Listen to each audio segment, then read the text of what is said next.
right, guys, welcome back. We're gonna do Friday's workout for you today.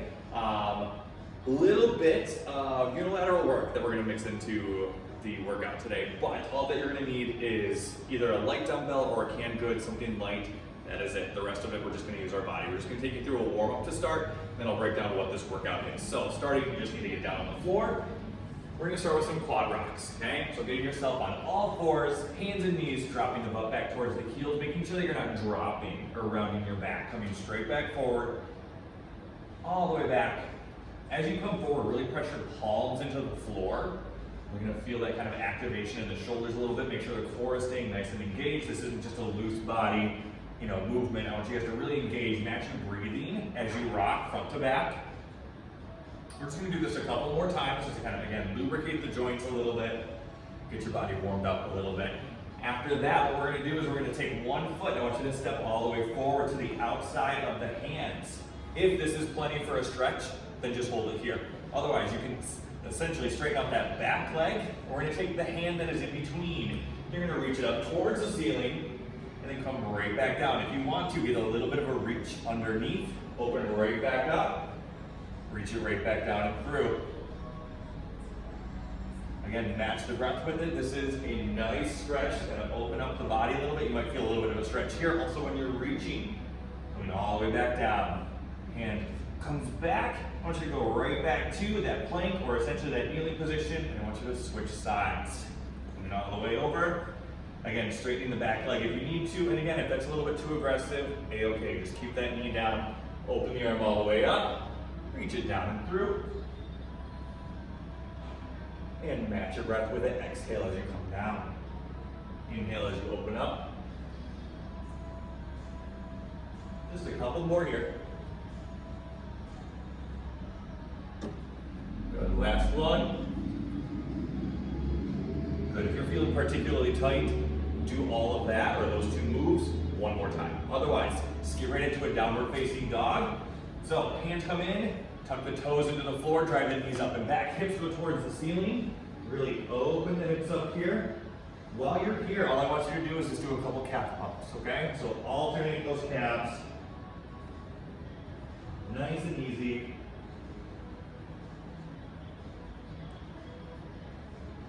Just a couple more on each side.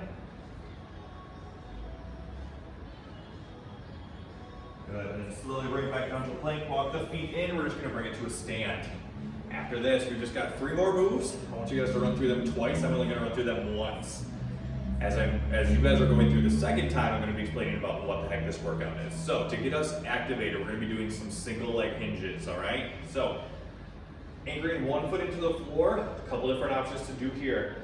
Take your back foot, kind of treat yourself like a kickstand. So get the back toe into the floor. You're then going to hinge forward until you feel that nice little pull through the hips. Squeeze the butt as you come all the way back to the top. If you're really good, you're nice and strong and stable. What I want you to do is get on one leg, reach the arms and legs all the way out. Try to get as close to a tabletop position as you can. Squeeze from the hips, bring it all the way back up to the top, okay? Just want you to do a few of those on each side, switch it up. Once you're done with those, I want 20 jumping jacks, okay? 20. So up and out. If the impact from jumping jacks is just a little bit too much for the knees, the ankles, whatever it may be, all I want you to do is essentially a step out. So you're stepping out with the arms up and over. Just want you to keep this going. Again, just to kind of get the blood flowing a little bit. Nothing too crazy. And after that, we're just got 5 more here. Then after that, we're gonna go right back to our mat. Our favorite exercise, arguably, maybe some of yours as well, inchworms. So what I want you guys to do is actually hinge down, walk the hands forward, come all the way out. If you're feeling saucy, extend the arms, okay? Nothing too crazy, but then walk them back in, come all the way back in. If you're feeling particularly tight, really open it up and over, exhale as you come right back down, walk it all the way out. Extending the arms. Walking it all the way back in, and up and over. We're just gonna do 2 more here. Walking it all the way out. Keep in mind how your essentially core is engaged. As you're walking the hands back in, try not to really sway side to side. Walk them back in, all the way up. Exhale one more time. Extending the arms yet again. Breathing while you're here. Walking the hands all the way back in and up to the top. Good. Now, for that single leg hinge, the jumping jacks, and the inchworms, I want you guys to do that all one more time. And while you're doing that, I'm going to be breaking down the workout for today. A little bit more on the traditional side. This is something that we would do in class as far as the structure goes. So, we've got a primary, a secondary, and a metcon coming your way. For our primary, we're going to do 4 rounds of 8. We've got 2 moves, all right? First move is a split squat, okay? I want you guys to really stagger this stance. If you're wondering where your footing should be, I always encourage people to start in that half kneeling position and really try to get a 90-degree angle in the front. Once you get that 90-degree angle in the front, squeeze the butt, lift to the top. This is your start position, okay? If you're feeling saucy today and you have some weights lying around the hand or around the house, a backpack with a weight, perfect for this. Either hold in front, load it up on the back. You've got split squats right here. If you can, tap the knee down to the floor. That's if it's pain-free. If it's a little bit painful, I just want you to work this upper, essentially, portion of that range of motion, okay?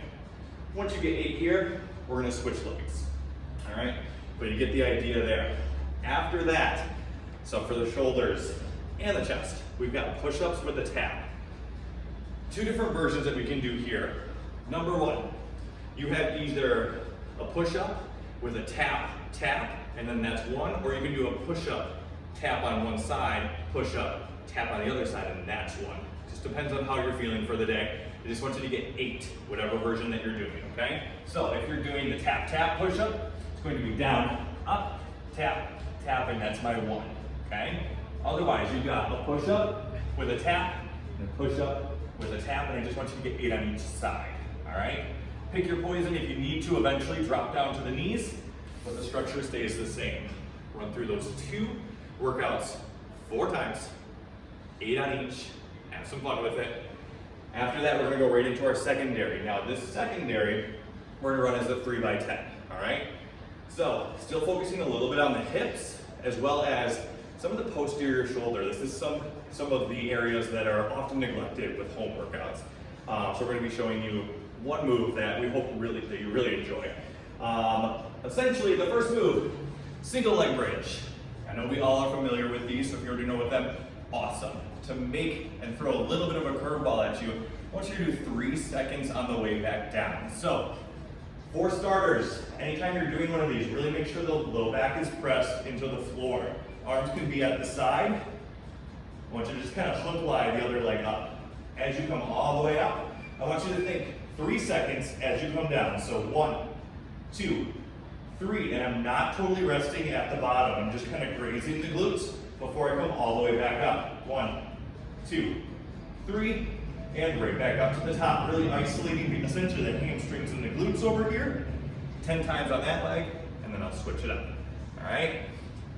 The last move for our secondary, something entirely different and probably something you've never seen before. So we're gonna get actually in a bird dog position. So hands and knees, and everyone thinks of bird dogs as that opposite arm, opposite leg, bringing the elbow in. It's not exactly what we're gonna do today. What I want you to do is actually kick one leg out. I want you to really drive that heel. Think of squeezing the glute out on the other side, okay?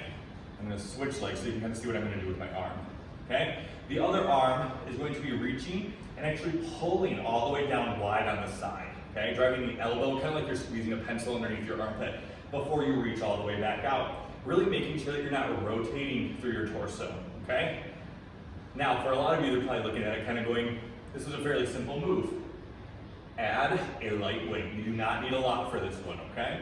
So, reaching all the way out, again, keeping that nice strong core, driving the elbow back, really working some of that posterior shoulder. Reaching all the way out and back until you get 10 on each side, all right? Have fun with that one. Once you get both of those moves 3 times of 10, you can get yourself into a Metcon. For this Metcon today, we're gonna be doing 4 rounds with 4 moves, okay? I don't know if you can see over here, but we're gonna keep those moves relatively simple. Move number 1, we've got a reverse lunge. So, A couple different ways you can do this. If you're already feeling a little bit sore, what I want you to do is actually alternate your reverse lunges. If you're thinking, my legs feel good, no pain, no problems, I want you to stick to the same leg until you get 10 on that leg before you switch. Once you get 10 on each leg, of whichever version that you do, we're then gonna go into mountain climbers. So these mountain climbers, I know you're familiar, we've done a couple of them this week. I want you guys to get down into that plank position, driving the knees up until you get 20 on each side. Really try to imagine that you're not piking through the hips. So what I don't want to see is as you go further, okay? Really keep that core engaged, keep the hips down, keep your core nice and strong for that move.